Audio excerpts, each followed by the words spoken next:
Langsung saja cara-cara membuat kolam terpal.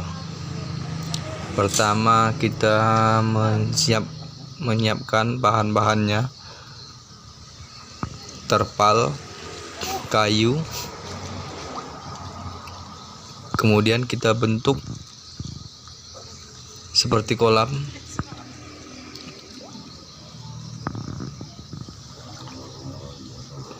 Kalau sudah berbentuk seperti kolam, kita masukkan airnya, kita isi airnya, kita diamkan, kita biarkan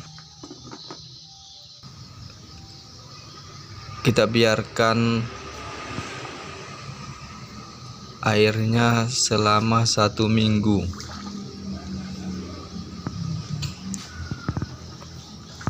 Begitu kita isi airnya, kita diamkan selama 1 minggu.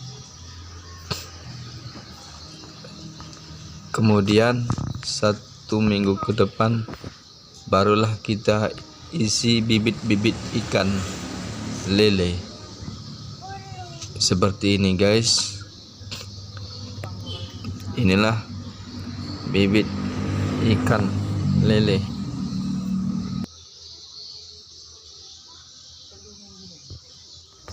Ini bibitnya semuanya berjumlah 1.400 ekor.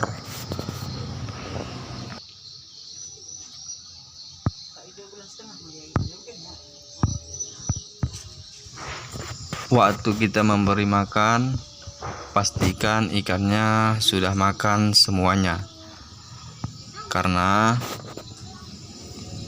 kalau sebagian tidak dapat makanan, maka ikannya akan mati. Maka kita usahakan ikannya semuanya mendapatkan makan.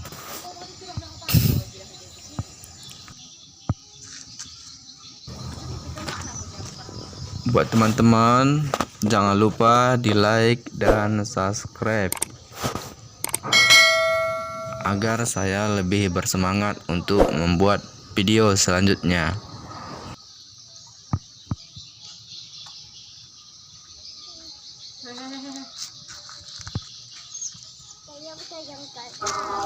Udah dulu ya teman-teman, saya akhiri. Wassalamualaikum warahmatullahi wabarakatuh.